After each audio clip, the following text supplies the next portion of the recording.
Hey everyone, welcome to Xploit episode 8, and right now I am in a world copy of the server. So what you see right here isn't built up yet on the server, but this is a very neat wall design that uses hexagons, and this is going to be our wall perimeter design. And I think it looks pretty cool. I had the idea of using that hexagon pattern. And then someone came up with the idea to have alternate colors in each hexagon. And it makes a lot of sense. It looks a lot nicer than if each hexagon has the same color. And yeah, I think this is pretty cool looking. And the other advantage is that we can theme other things around hexagons. And we could potentially, make a hole in one of those hexagons and have access to whatever is hidden behind that perimeter wall. But there is something else I want to do, and I want to welcome our new members to the server. So we have 4 new members, and we might add more soon. The new members are Gecko, Glausk, Jinzuoo, and 77 Tires. So I would like to welcome them to the server. And Glausk and Jinzuoo are builders, so that's something we are in dire need of. And in fact, it was Jinzuoo that shared his idea of just having each hexagon be a different color, and yeah, that's pretty cool. Gecko has some computational redstone builds, so I saw him do some hex and binary tech and all that. That's pretty neat, and I think we do need more of that. And 77 Tires, well, you heard of him. He likes to do exploits a lot and all that, and well, what better place to do it than here? And overall, he's just a smart person, so yeah, I think it is pretty justified him being on Xploit. And just adding this in post-editing, we have also Jade, who is new to the Xploit server, and well, she is very skilled in various things. She has a YouTube channel that probably some of you may know, and well, I highly recommend that you go check it out, because there are some very cool builds and stuff, and you will get a rough idea of what she's good at, which is a lot of things. But yeah. So yeah, those are the new members and their skill sets. Like I said, we might add more, but Xploit is still invite based, so unfortunately right now you will not be able to apply something. We just invite people based on their skill set. But enough about that, let's take a look at today's project. And it's not just going to be today's project, because it is quite massive, so it's gonna take quite a while. But basically the idea is that we are going to make the perimeter wall.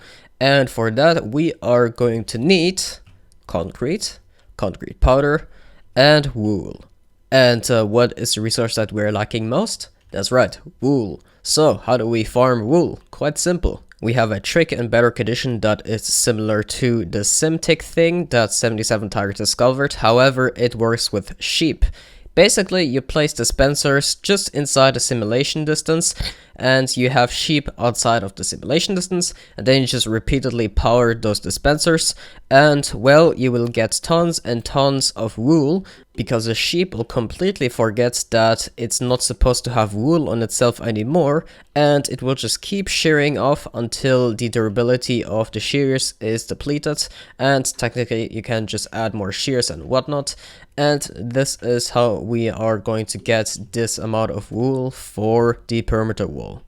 And for the other resources, it's pretty simple. We have white concrete powder, solid white concrete, and solid gray concrete. And that is fairly easy to obtain from a gravity block duper. Right now we're still using a 72,000 per hour basic gravity block duper on Xploit, but we are trying to see if we can use a 468,000 per hour gravity block duper on Xploit, because, I think 72k per hour is a little limited, and yeah, I know that sounds kind of arrogant maybe, but yeah, it is a little slow in my opinion, and the other Xploit members share that opinion as well.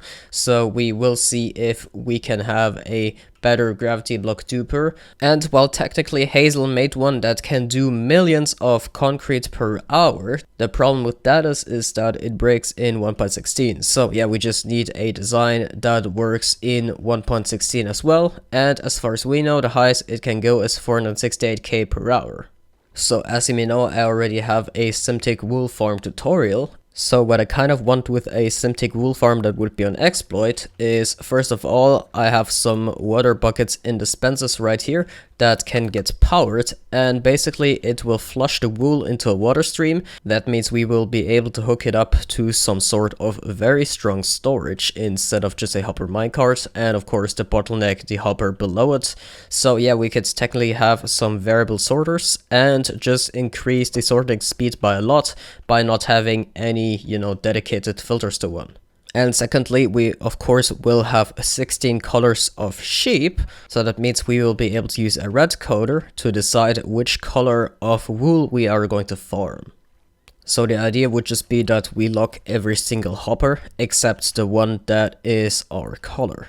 And that means we can also just remove all of those rails, because the better option would be to have a water stream running over those hoppers, and then we would be able to just feed in shears instead of having a minecart, because that is kind of less convenient. And well, it would all just go into the hopper that feeds into the proper dispenser. And that way only the sheeps that bear the proper color will actually be sheared. And there's one last thing I want to address that I didn't address in my tutorial video for a Simtic wool farm, and that is that you can have multiple sheep in front of the same dispenser and they will all get sheared, and only one durability will be used and all the sheep will get sheared. Now the problem with that is that if you have multiple sheep in one spot, they will all simultaneously try to eat the grass, so that means it will regrow very slowly, and you will rarely have a window of opportunity to actually shear the sheep and have them regrow after that, because well, it will just take a long time until all of the sheep will have actually eaten grass again and regrown their wool. And that is why I think personally that having more than one sheep in one pod is not only overkill, and it's also less convenient because you have to wait a long time until you can use that same color again. Oh, and something I forgot is that we do need a grass pattern for the grass to regenerate once it has been eaten. So yeah, it's actually fairly simple. We will just have to place some grass around it. Alright, it's been 2 weeks since the last clip already actually, and we are on the survival server, and as you can see, the perimeter is indeed built up already. And yeah, I just want to show you what the wool farm actually looks like. I could do so in creative, but I would have to switch versions, and right now I'm a little too lazy, so I'm just going to show you what I built up on the survival server. Now to keep in mind that right now this is a little temporary, because I was pretty dumb and I forgot that Simtic is very inconvenient because you have to make sure no one else loads the area, and I actually wanted to build this in the ends dimension, but I built it up here right next to the perimeter, which is extraordinarily stupid. But yeah, at least I can show you what it looks like. So the basic idea is that right here, or well from another water stream, you feed in whatever shears you want, and of course only the hopper that matches the proper sheep color unlocks and allows shears to get in. So let's take a look here. All of these pods should have sheep of proper colors inside of them. Right now we have only the white one because of course we only needed the white wool. And right here we basically have a red coder, but this red coder is spaced out by 2 blocks every time, or well, by 1 block, and that way it makes it 2 blocks per signal strength. Then here in the front we have a selector panel, and this looks complicated and all, but it's actually really simple. So basically just depending how much closer you get to right here with the button presses, the stronger the signal will be, and that basically just decides which one of the hoppers will be unlocked, because that red coder will take care of it.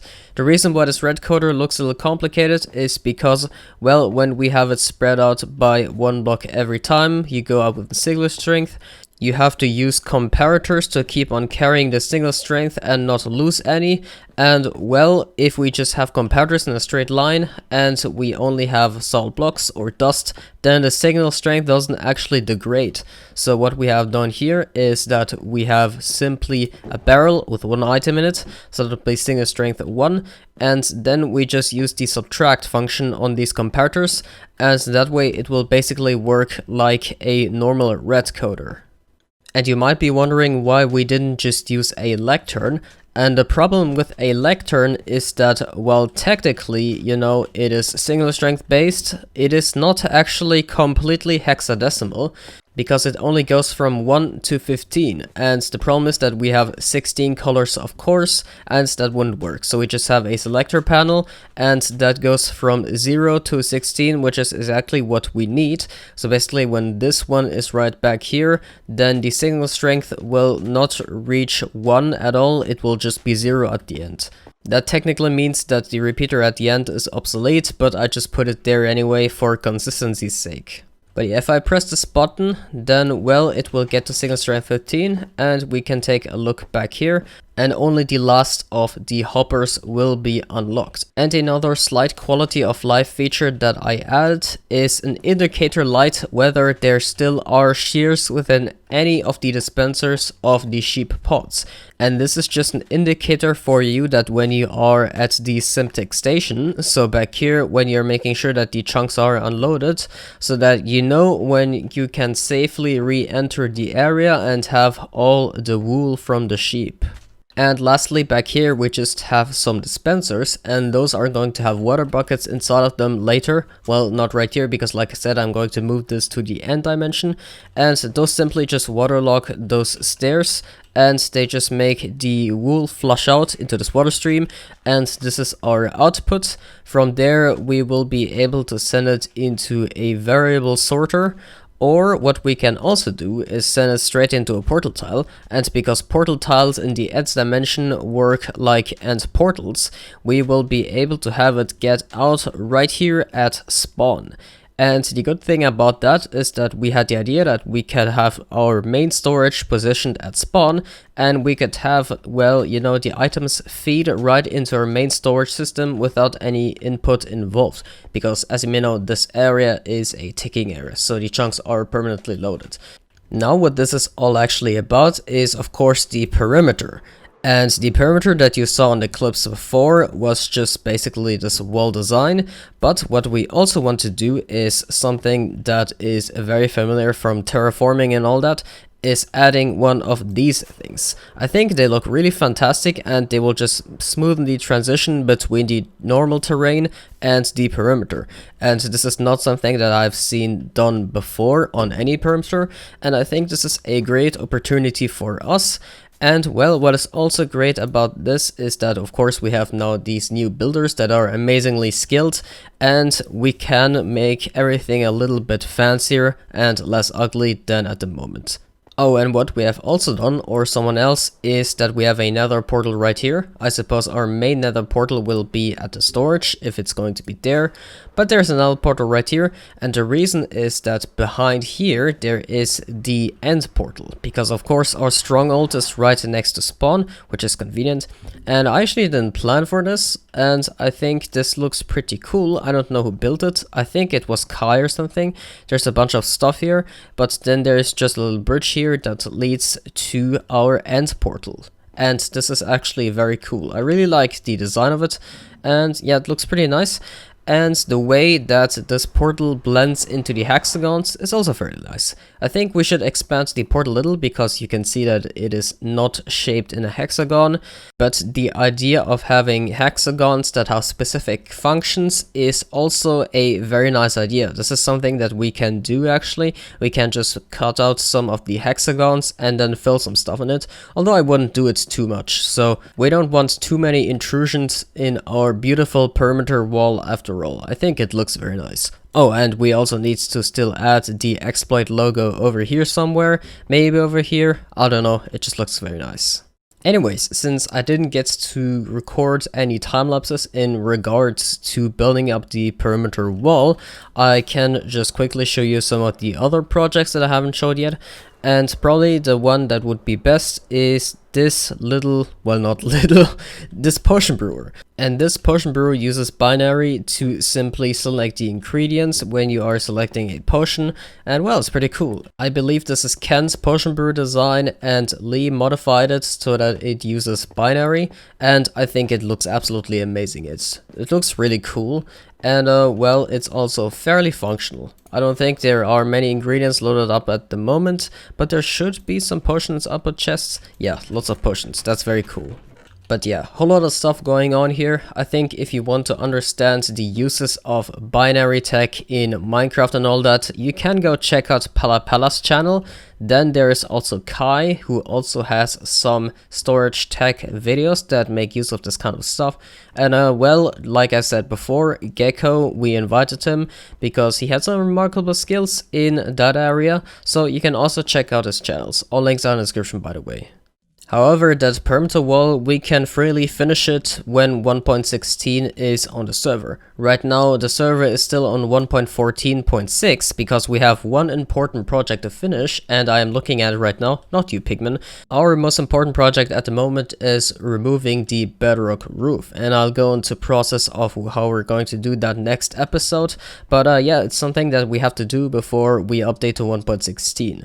And well, by the time I'm recording this, the 1.16 update's already out. I punched out some videos on guides for 1.16 and whatnot. So yeah, it's definitely something that I want to get finished. And it is actually a little more complicated than you would think. We try to make a 3-way flyer that breaks Bedrock. And of course we're using the snow layer removal for the Bedrock. And the 3-way flyer didn't work out very well, so what we decided to do is just make a very wide array of 1 wide Bedrock breakers, and that is also very hard unless you just chain tons of pulling extensions and whatnot, and that was not very preferable to me, but it seems like that might just be the easiest option, and we just want to get this finished quickly, because some of our members don't have access to version switching. I do, luckily. But yeah, that's why we kind of want to update to 1.16. Oh, and once we update to 1.16, we're probably going to want to stay on 1.16.0.2, which is the first 1.16 release. There is the 1.16.20.50 beta that has been dropped. It is still only a beta, I know, but the beta reduces the spawning range from 24 to 54 to 24 to 44, and that of course is very harmful for any mob form. Even on Simulation Distance 6, where the despawn radius is 128 and not 44, so the overlapping problem doesn't exist there. But yeah, that means that even on higher simulation distances, many mob farms, including our beloved creeper farm, which we thought would break before we knew about scalable despawning ranges, well, that would be completely obliterated by the 24 to 44 change.